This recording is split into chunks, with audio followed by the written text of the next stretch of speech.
అస్సలాముఅలైకుం వరహమతుల్లాహి వబర్కాతుహు. Hi hello welcome to my channel అండి. నిన్నైతే కేజీ మల్లె మొగ్గలు అయితే తెప్పించాము తోట నుండి. అయితే కనుక మాకు ఇక్కడ సిటీ కదా, బయట నుండి పువ్వులు తెప్పించుకుంటే కనుక ఒక చెయ్యి పువ్వు వచ్చి ఒక చెయ్యి మొర వచ్చేసి మనకు ఎంత ఇస్తున్నారు, 100 ఇచ్చారు. తర్వాత వచ్చేసి 50 అలాగిచ్చారు.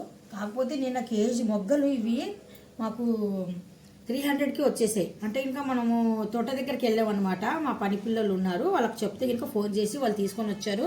కేజీ ఎంత అంటే ఇంకా కేజీ 300 అని చెప్పారు.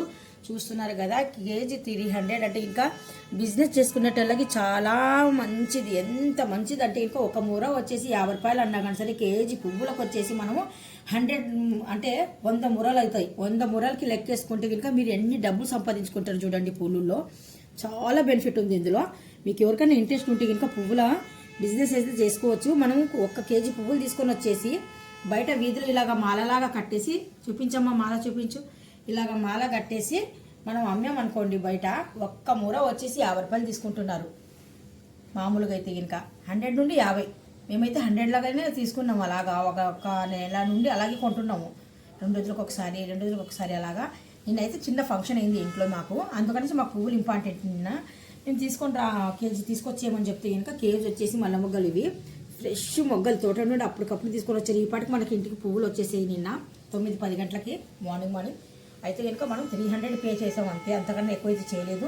నేను అప్పుడు అనుకున్నాను ఎన్ని మురలు అయినాయి అంటే కనుక 100 పైన 3 మురలు అయిపోయినాయి. అంటే ఒక చేయి ముర అంటే ఇక్కడ నుండి ఇక్కడ వరకు, మోచేయి వరకు ఒక ముర అంటారనమాట. అలాగా మనకు ఎన్ని 100 మురలు వచ్చాయి అనమాట. అలాగా లెక్కేసుకుంటే ఎన్ని డబ్బులు సంపాదిస్తాం చూడండి. 300 ఎక్కడ, ఇన్ని డబ్బులు ఎక్కడ. ఈ బిజినెస్ చేసుకున్నట్లకి చాలా యూస్ఫుల్ ఉంటుంది.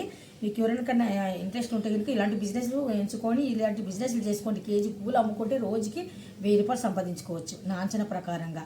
ఈ వీడియో నచ్చినట్టుగా అయితే లైక్ చేయండి, షేర్ చేయండి, కామెంట్ చేయండి, సబ్స్క్రైబ్ అసలు మర్చిపోకండి. పువ్వులు మాల అయితే నేను ఇలా కుడుతున్నాను చూడండి.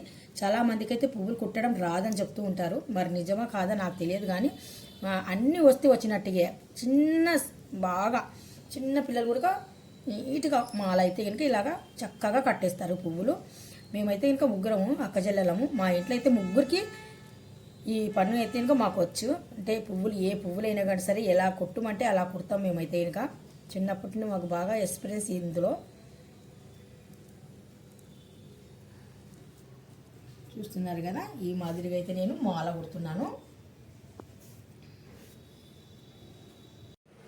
చూస్తున్నారు కదా, పువ్వులు అయితే ఇంకా మాల అయితే కుట్టాను. ఎంత చక్కగా ఉన్నాయి చూడండి. 2 డేస్ అయినా కానీ సరే ఫ్రెష్గా ఉంటాయి. Thank you so much.